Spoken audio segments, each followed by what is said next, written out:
How are you?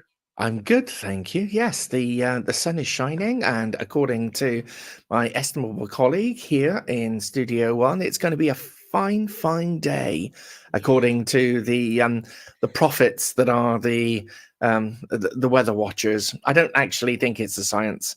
I think they just stand on top of a building, lick their finger, and stick it in the air, and then guess. But you know. Well, in Particularly in Pembrokeshire, Pembrokeshire. Yeah.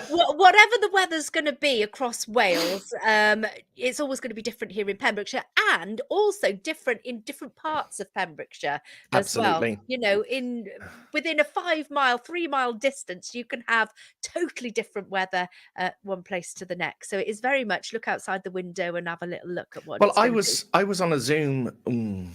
How long was this? About a fortnight ago. I was on a Zoom Bible study, and in the middle of the Bible study, it was beautiful weather outside. I could see out my study window. Everything was lovely.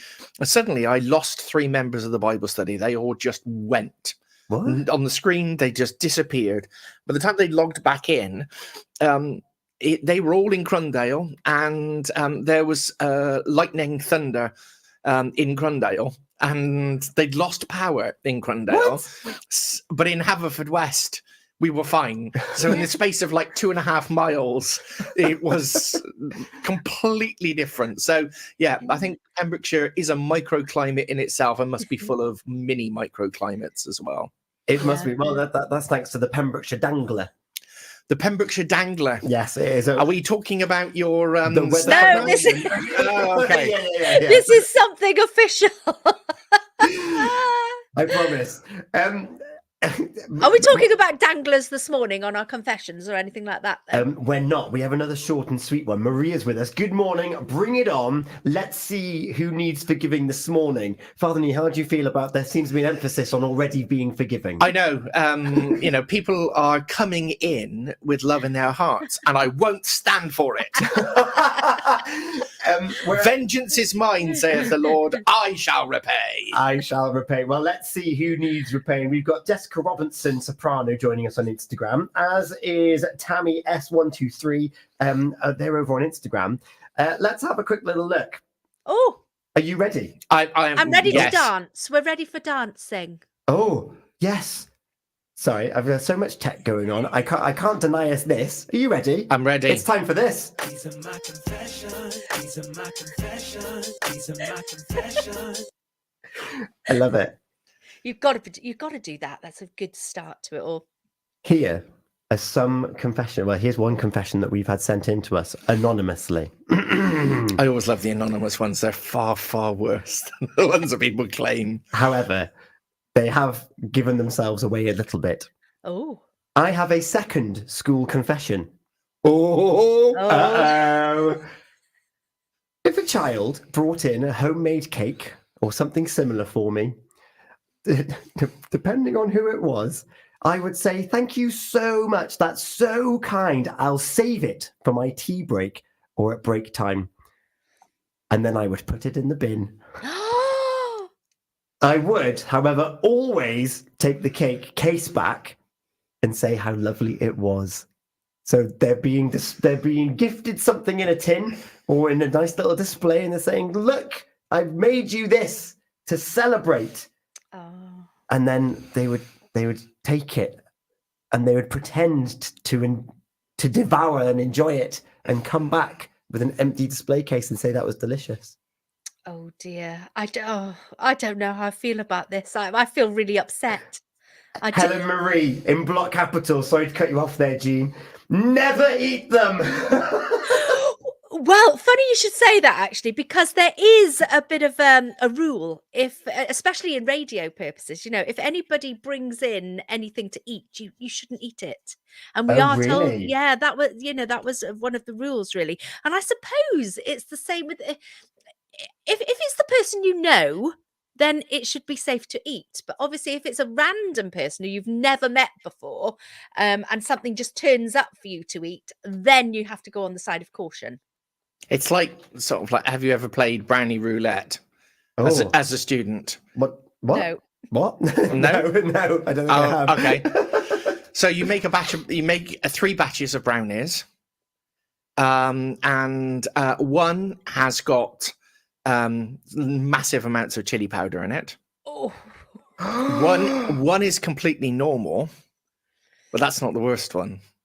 The worst one is made with that particular chocolate that helps your bowels move. I was just going to say it's a laxative, isn't yes. it? Mm. Oh gosh. And they're all made by one person who knows what they are and decorates them the same. And then you cut them into small pieces, and then everybody eats them whole. And the people who get the chili brownies, they feel like they've actually got off lightly, because straight away they know that they haven't got the laxative. Yeah. Okay? And it's just a short term. That's a good thing. point. Yeah. Yeah, and then a couple of glugs of milk and you're okay. Yeah. It's the ones that are left not knowing when you're in that no man's land between a When you're normal gonna have to brownie run. and a laxative brownie. So yeah, brownie roulette. Oh gosh. So and the word, obviously, because it's laxative, the brownie roulette is a play on words as well. So I appreciate that. I like that. So, Oh gosh. I find myself in a very difficult position this morning because I don't think I can render judgment at all. I don't have enough information. Speaking as somebody who is allergic to dairy, if I found myself in a situation where I was teaching a class, I couldn't be sure, and I wouldn't want to interrogate a child and say, is this margarine? Is this butter? If it is margarine, what percentage of butter solids, milk solids is in there and stuff? I would do exactly the same. I would say, oh, thank you so much. I'm going to have that with my morning coffee. And then I would pass it on to somebody else, or I would dispose of it. Equally, I'm a big boy. I'm built for comfort, not for speed. And when I was dieting, people in the parish used to foist cakes on me. Oh, Father Neil, you're losing weight. It's far too fast. You're not our jolly tubby Father Neil anymore. Here, have a flapjack sort of thing. Yeah. And you didn't want to sort of like throw up the barriers. So it's really, really contextual, because the person doing it could be doing it out of a huge amount of kindness, and it could be something that is really positive, in which case forgiven, or they could just be a mean old Grinch, in which case no, condemned. Oh, this is in such a moral grey ground. Oh, have we found one? Yeah. Linda May on Instagram. Although it sounds ungrateful, I wouldn't eat it either. Oh, do you know, this is one of these confessions actually that you don't confess to. Oh, but it has. It has. Yeah, I know. You've lifted the lid on this cake tin and found it empty. Yes. But has it been eaten or not? It pulls at my heartstrings, because somebody has put love and they've put the effort into making something for you, and then it's just going to go straight in the bin. That to me is like, ouch, no. Oh, I don't like it. It hurts me. Gina, let's talk about moral equivalence for a second, shall we? Because you said that, you say you don't like it, but I can remember a confession a little while ago where we were talking about regifting. Yes. Where it was sort of like, somebody gives me something and I don't like it, and therefore I dispose of it by giving it to somebody else. But okay. Yeah. So in this instance this morning, somebody's given you something which they've spent a lot of time, money and effort putting into it, and then you're giving it to somebody who's just putting it in the bin. They're not regifting. They could have said to somebody else in the staff room or whatever, this cake has been gifted to me. Unfortunately, I have allergies, etc. But if anybody would like some, please do help yourselves. And even if sort of a few slices had gone and the rest was left there, then you could have possibly, I don't know, could you feed the birds with it or anything? Just don't throw it away in the bin, because that's like, no, I don't like that. No, Yeah. I'm not forgiving. But she's declared. Oh, okay. That's fine. Not forgiving. Not forgiving. Maria. Yes. She is also of a similar vein. What? Maria can be relied on to forgive everything. Being a mum of 4 children who have over the years have made cupcakes for different events, I'd be absolutely hurt to think that some teacher had just thrown away my hard work and the kindness of my child to bring something in for them. And then with plenty exclamation marks, not forgiven. Dun, Yeah. dun, I'm dun. definitely with you, Maria. I know the effort that goes into these things. Yeah. Yeah, but let's see. One hesitates to cast aspersions on small children, but some of them are real. And, I wouldn't be surprised if they made their cupcakes with, Marmite and sawdust or something like this. So, Miss, I made these for you, sir. I glazed this donut for you. I made it out of mud. And you're talking in general, not about Team Sky. Yeah. No, not about Team Sky at all. No. I love that. I love that impersonation, though. Mud donuts. I'm sure that we've all made our fair share of mud donuts back in the day. Particularly after eating the brownies. Yeah. Well, where do I sit in this? So we've got a not forgiven from Gina. You're still in a moral quandary. I don't know how you're going to get through the rest of the day. No, I know. Although your own health depicts what you can do. Yes, that's true. Maybe I'm making it too complicated. Maybe I'm making it too nuanced. Maybe they're just turning up with a lovely cake. And it doesn't have to be me. It can be that. Well, it is that person, isn't it? In which case, not forgiven. Not forgiven. And you know what? I can always be relied upon to finish any food that's left lying around. So the fact that there is something that might have not gone to its recipient and I haven't had a chance to taste it, I think I too, on this occasion, I'm not going to forgive. Oh, that's 4 not forgiveness. Although I will say, I do agree. I do agree. Not forgiven. But the one redeeming thing is the fact that they haven't tried the cake in front of the child and then spat it into the bin because it was so horrible. At least they've had the charity and the kindness to say, oh, this is lovely. At least the child received positive affirmation. And we can't tar everybody with the same brush, Team Sky.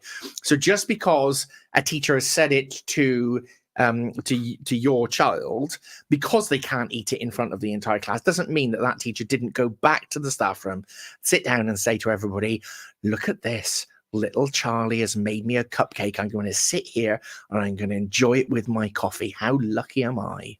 You know what, you've been able to state there very eloquently what I had in my head as well. And we want to build our children up just because of how they make things when they're younger. They could go on and become the best patisserie chef there is. Yes. And that's through that positive reinforcement. So we're not going to forgive on this occasion. However, to all the children and those families that work hard making those different bits and pieces, I'm going to give them one of these.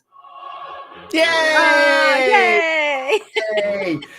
Thank you very much, Father Neil, for joining us. Alive and Kicking on Sunday morning. Alive and Kicking on Sunday morning, yes, with the Reverend Sophie and myself. And we're going to be thinking all about Jesus stilling the storm. So basically, he was asleep in a boat with his mates, and there was a big storm, and they woke him up and said, you don't love us because you're not awake and afraid with the rest of us. So we're going to explore what it means to be in a little boat. And my favorite prayer of all time is a prayer that each Breton fisherman says before they get in. And it's very, very simple. He just says, Lord, my boat is so small and the sea is so big. That's it. That's the entire prayer. Just leave it all up to you. Oh, wow.